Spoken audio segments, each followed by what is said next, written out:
சென்னை பத்திரிகா நேயர்களுக்கு வணக்கம். அரண்மனை பாகம் 4 பட விமர்சனம்.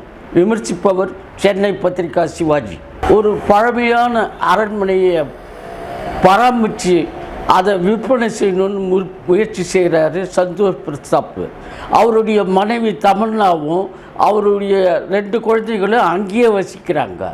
அந்த அரண்மனையின் உரிமையாளரான ஜமீன்தார் டெல்லி கணேஷும் அவருடைய பேத்தி ராஷி கண்ணாவும் அங்கேயே வசிக்கிறாங்க. இதுக்கு நடுவில் ஒரு தீய சக்தி மூலம் சந்தோஷ் பிரதாப் கொலை செய்யப்படுறாரு. அவர் ரூபத்தில் அந்த தீய சக்தி அவங்க குழந்தைகளை கொலை செய்ய முயற்சிக்குது. அவங்கக்கிட்ட இருந்து காப்பாற்ற போராடும் தாய் தமன்னாவும் அந்த தீய சக்திக்கு கொல்லப்படுறாங்க. இந்த விஷயம் எல்லாம் தெரிஞ்ச தனது தங்கையின் அண்ணனான சுந்தர்சி ஏன் தன்னுடைய தங்கை மரணம் அடைஞ்சாங்க, ஏன் மாப்பிள்ளை மரணம் அடைஞ்சாங்கன்னு சுந்தர்சி முயற்சி செய்கிறாரு. அது மட்டும் இல்லாமல் கிராமத்தில் பலரும் கொல்லப்படுறாங்க. இதெல்லாம் தெரிஞ்ச சுந்தர்சி அந்த தீய சக்தியை எப்படி அழிக்கிறாரு அப்படின்னு சொல்கிறது தான் படத்தோட மீதி கதை. நாயகனாக நடித்த சுந்தர்சி தான் ஏற்றிருக்கும் கதாபாத்திரத்துக்கு நியாயம் சேர்க்கும் வகையில் அம்சமாக நடிச்சிருக்காரு. இது மட்டும் இல்லாமல் ஆக்ஷன் ப்ளஸ் நகைச்சுவை காட்சிகள்லேயும் சூப்பராக ஆக்ட் பண்ணியிருக்காரு சுந்தர்சி.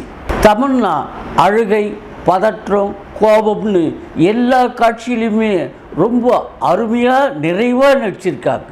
யோகி பாபு, கோவை சரளா, விடிவி கணேஷ் எல்லாருமே படம் பார்க்குறவங்க மெய்மறந்து சிரிக்க வைக்கிறாங்க. சந்தோஷ் பிரதாப், சிங்கம் புலி, விடிவி கணேஷ், டெல்லி கணேஷ் எல்லாருமே படத்துக்கு பலம் சேர்க்குற அளவுக்கு ரொம்ப அருமையாக நடிச்சிருக்காங்க. ஹிப்ஹாப் தமிழா ஆதியின் பாடல்களும் பின்னணி இசையும் படத்துக்கு கூடுதல் பலம். ஒளிப்பதிவு செஞ்ச கிருஷ்ணமூர்த்தி கச்சிதமாக படமாக்கியிருக்கார்.